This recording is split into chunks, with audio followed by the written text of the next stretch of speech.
जी आज हम parallel circuit of resistors पर बात करेंगे। जो हमने लास्ट में बात की थी वो हमने बात की थी series circuit of resistors. Series circuit of resistors में करंट के फ़्लो होने का एक ही रास्ता होता था।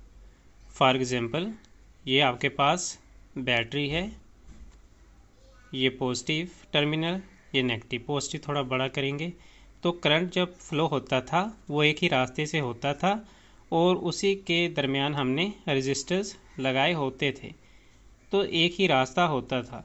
लेकिन अगर एक से ज़्यादा रास्ते हो जाएं तो हम बोलेंगे ये पैरेलल सर्किट ऑफ रेजिस्टर्स है।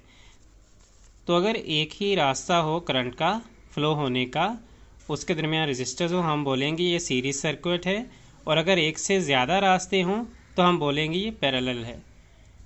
फॉर एग्ज़ाम्पल यहाँ पे देखें, एक ही रास्ता है, ठीक है, लेकिन अगर एक से ज़्यादा हो जाएं, जिस तरह ये देखें इसमें बहुत सारे रास्ते, 3 रास्ते बन रहे हैं, इस वजह से ये सीरीज सर्किट ऑफ रेजिस्टर्स नहीं रहता, बल्कि ये पैरेलल सर्किट ऑफ रेजिस्टर्स होता है। यहाँ बहुत सी चीज़ों का समझना ज़रूरी है, तभी आप पैरेलल सर्किट ऑफ रेजिस्टर्स को समझ सकते हैं। For example current depends on resistance, कि जो करंट पास हो रहा है वो रेजिस्टेंस पर डिपेंड करता है। इसी तरह sum of current is equal to source, कि जो करंट फ्लो हो रहा है हर पाथ से, उसका अगर सम किया जाए तो वो सोर्स के इक्वल होता है। आपको ओहम लॉ का पता होना चाहिए, voltage is equal to current and resistance. इसी तरह करंट का formula, current is equal to voltage and resistance. इसी तरह अगर हम टोटल रेजिस्टेंस यहाँ हम फाइंड करेंगे तो उसके लिए 1/रेजिस्टेंस टोटल इज इक्वल टू 1/रेजिस्टर 1, 1/रेजिस्टर 2, 1/रेजिस्टर R3, या जितने भी आपके 4 रजिस्टर हैं, 5 रजिस्टर, उनका नंबर लिखते जाएंगे। यानी जितने भी रजिस्टर्स हैं उनका सम करेंगे तो वो टोटल रेजिस्टेंस हमारे पास आती है। इसको अब हम शुरू करेंगे और समझते हैं। सबसे पहले देखें what is parallel circuit. Formula for the equivalent resistance for parallel resistors, also deduce proportional current formula. सबसे पहले है पैरेलल सर्किट ऑफ रेजिस्टर्स, के रेजिस्टर जो कि पैरेलल सर्किट में लगे होते हैं। द पैरेलल सर्किट हैज़ 2 और more paths for the current flow, के जो करंट फ्लो होता है उसके एक से ज़्यादा पाथ रास्ते होते हैं। Voltage is the same across each component of the parallel circuit, parallel circuit में जो भी कंपोनेंट है उसमें वोल्टेज सेम रहता है। लेकिन जो सीरीज सर्किट था उसमें जब हम रजिस्टर्स पर जाते थे तो वोल्टेज ड्रॉप होता था, लेकिन यहाँ वैसा मसला नहीं है।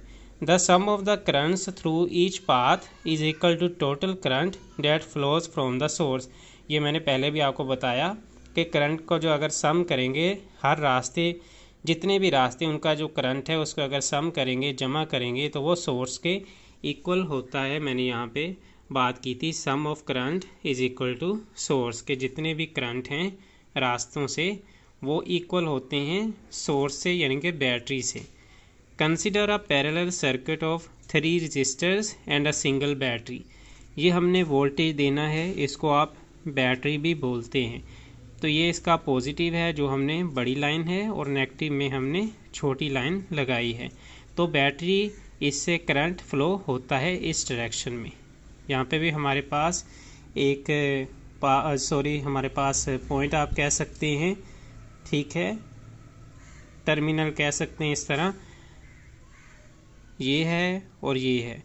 कुछ एग्जांपल्स के अंदर उन्होंने ऐसा किया है, समझने के लिए इसको C कह दिया, इसको D कह दिया, इसको A कह दिया, इसको B कह दिया, लेकिन वो कुछ एग्जांपल्स के अंदर होता है। लेकिन अभी हम इनको नहीं कर रहे, हम सिर्फ सादा सिंपली इसको समझेंगे कि रेजिस्टर्स हैं हमारे पास, करंट गुजरता है इस तरह, ये देखें करंट गुजरा इस तरह, करंट गुजरा फिर दूसरे से, करंट गुजरा फिर तीसरे से, और हर जगह रेजिस्टेंस थोड़ी होती है, कहीं ज़्यादा होती है, तो वो सारा हम समझेंगे।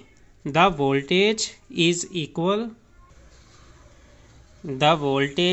Equal across all components in the parallel circuit because 3 are only two sets of electrically common points in a circuit। के जो 2 पॉइंट्स हैं ये देखें, वो कह रहा है द वोल्टेज इज़ इक्वल, के वोल्टेज सेम रहता है ऑल कंपोनेंट्स पे। क्यों सेम रहता है voltage? There are only 2 sets of electrically common points, तो ये कॉमन पॉइंट्स हमारे पास मौजूद हैं। It means voltage across R1, voltage across R2, voltage across R3 and voltage across the battery is same. यानी कि सारा वोल्टेज जो है R1, R2, R3 ये इक्वल है वोल्टेज बैटरी के। आप ये भी कह सकते हैं कि वोल्टेज जो बैटरी का है, ये मैं वैसे आपको समझाने के लिए कर रहा हूँ, आप ऐसा नहीं लिखेंगे। वोल्टेज बैटरी का जो है इक्वल है R1 में, और इसी तरह R2 में, और इसी तरह R3 में, कि बैटरी का जो वोल्टेज है वो R1, R2, R3 में सेम है, यानी जब उससे गुज़रता है। Apply Ohm's law, Ohm law हम जानते हैं V is equal to IR to each resistor. हर रजिस्टर के लिए आप ओहम लॉ अप्लाई करते हैं टू फाइंड इट्स करंट, ताकि आप करंट को जान सके, तलाश कर सके। Because we know the voltage across each resistor is V, कि हर रजिस्टर से जो वोल्टेज गुजरता है वो V है। अच्छा, करंट थ्रू R1, अब ओहम लॉ जो है उससे हमने करंट के लिए क्या किया, क्योंकि हम करंट फाइंड करना चाहते हैं, current is equal to V over R। Current through R1 I is equal to V over R। अब यहाँ 1 हमने क्यों लिखा है, क्योंकि हम रजिस्टर 1 के लिए करंट निकाल रहे हैं। इसी तरह रजिस्टर 2 के लिए करंट निकालेंगे, इसी तरह रजिस्टर 3 के लिए करंट निकाल। अब यहाँ देखें, ये भी सेम, ये भी सेम, ये भी सेम, ये R1, ये R2, ये R3। करंट तीसरे रजिस्टर के लिए, करंट दूसरे रजिस्टर के लिए, करंट पहले रजिस्टर्स के लिए। I is equal to VR, current के लिए फार्मूला V ओवर R। पहले रजिस्टर के लिए करेंगे 1, 1, दूसरे के लिए 2, 2, तीसरे के लिए 3, 3। Simple formula I is equal to VR। Ohm law से हमने बनाया है, ओहम लॉ होता है V is equal to IR, current के लिए V ओवर R, करंट के लिए V ओवर R इधर आ गया। अच्छा, इसमें तो अब आपको आई थिंक कोई भी चीज़ पूछने वाली नहीं है, मैं दोबारा थोड़ा सा एक्सप्लेन करूँगा। करंट गुज़र रहा है, यहाँ हमारे पास इलेक्ट्रिकली पॉइंट्स हैं, इलेक्ट्रिकली कॉमन पॉइंट्स हैं 2। करंट जो है वो गुज़र रहा है हर जो रजिस्टर्स में से, ठीक है। और करंट हम फाइंड करेंगे कि हर रजिस्टर में से कितना गुजर रहा है। और हमने ये भी देखा जितना भी करंट गुजर रहा है वो सेम होता है बैटरी के वोल्टेज से, या सॉरी बैटरी के करंट से, जो हम मेन सोर्स से दे रहे हैं। अब हमने करंट का फार्मूला जो हमने यहाँ पे देख लिया है। The total circuit current I is equal to the sum of the each branch current of a parallel circuit. अब जो करंट है I1, I2, I3 इसको जमा करते हैं, I1, I2, I3 इनको जमा करते हैं, और ये हमारा है सर्किट करंट। इसी तरह अब हम रेजिस्टेंस के लिए क्या करेंगे, apply Ohm's law to find equivalent resistance R of circuit. अब रेजिस्टेंस के लिए इस वाली साइड को जमा करेंगे, जिस तरह V over R is equal to V over R1 plus V over R2 plus V over R3। इसी तरह रेजिस्टेंस के लिए भी हमने इनको जमा कर लिया। I over total resistance is equal to R1, R2, R3। ये मैंने रेजिस्टेंस के लिए, टोटल के लिए आपको फार्मूला पहले यहाँ पे लिख दिया, I over R1 plus I over R2, ठीक है। The equivalent resistance R when only R1 and R2 resistors are present in circuit is given as। अब इक्विवेलेंट रेजिस्टेंस R जब हम सिर्फ R1 और R2 रजिस्टर्स के लिए देखेंगे, R1 and R2,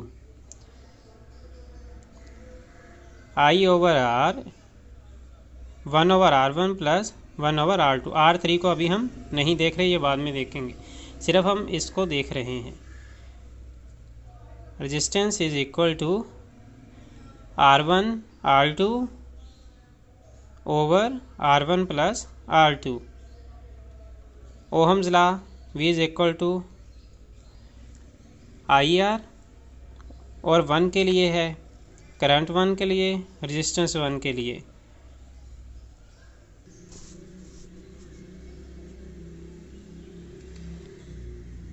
current and resistance is equal to current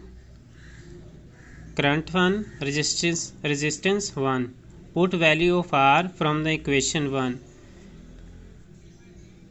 I बाहर, और R जो हमने पहले ही फाइंड कर लिया है, मैं आपको बताता हूँ, ये हमने पहले ही फाइंड कर लिया है, ये वाली चीज़ वहाँ पे R की जगह लिखेंगे, तो ये हमने वहाँ पे लिखी, is equal to I1 R1, और I1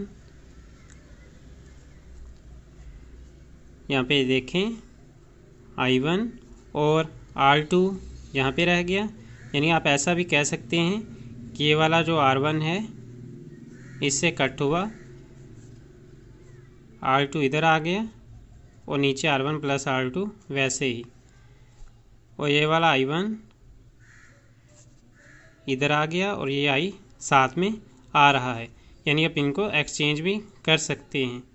अब ये देखें, अगर आप सिंपली देखें, हम ये कह सकते हैं I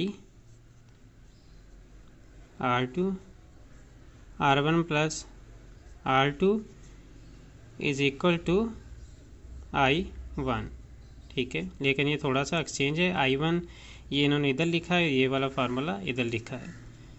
this is called proportional current formula for parallel resistors. इसी तरह R2 के लिए भी ये फार्मूला ये जवाब आ जाएगा, क्योंकि फिर R2 काटा जाएगा, जिस तरह R1 काटा गया, इस तरह अगली बार में R2 काटा, इस तरह R3 काटे जाएंगे। कैरेक्टरिस्टिक थोड़ा सा देख लेते हैं। A parallel circuit has certain characteristics. A parallel circuit has 2 or more path. Current flow होने के 2 से ज़्यादा रास्ते हो सकते हैं। वोल्टेज सेम रहता है हर कंपोनेंट पे। करंट का जो सम करेंगे सबका, तो वो सोर्स के इक्वल आएगा। रेजिस्टेंस का formula is equal to R, total resistance is equal to R1 R2 R3। If one of the parallel path is broken, current will continue flow in all other path. अगर एक जगह पे broke हो भी जाता है, कोई हिस्सा करंट गुजरकर नहीं होता, तो वो दूसरा फाइंड कर लेते हैं। तो ये तो था हमने। अभी ये देखें, इसमें कुछ चीज़ें शायद आप ना समझ सके, या को नाम पता चली हों, तो आप कहीं और से भी जो फाइंड कर सकते हैं। कुछ चीज़ें हमने ज़रूर यहाँ पे समझी। आपको 3-4 चीज़ों का पता होना चाहिए। आपको ओहम लॉ का पता होना चाहिए कि उससे करंट कैसे लेते हैं, और करंट का फार्मूला आना चाहिए, क्योंकि ओहम लॉ पता होगा V is equal to IR, तो आप करंट निकालेंगे I is equal to V over R। इसी तरह I1 R1 I2 R2 I3 R3, इस तरह वो जो है वो करंट रजिस्टर सब में से जो है वो आप फाइंड कर सकते हैं इसी फार्मूला से। ये फार्मूला इसी से हमने जो करंट हर रजिस्टर से फाइंड किया, उसके बाद हमने टोटल को करंट सब टोटल किए, इसी तरह वोल्टेज और रेजिस्टेंस टोटल किए, ठीक है। और इसी तरह टोटल रेजिस्टेंस फिर उसको टोटल किया, पहले वोल्टेज के साथ किया, फिर अकेली रेजिस्टेंस को किया। यानी पहले करंट के लिए किया सब, फिर करंट सब को जमा कर लिया, और वोल्टेज और रेजिस्टेंस को जमा कर लिया, उसके बाद अकेले रेजिस्टेंस को जमा किया टोटल। उसी के साथ उसी से हमने R1 R2 निकाल के उनका फार्मूला बना लिया, और फिर R1 काटा गया, अगले में R2 काटा जाएगा, वो मैंने नेक्स्ट आपको बता दिया पहले।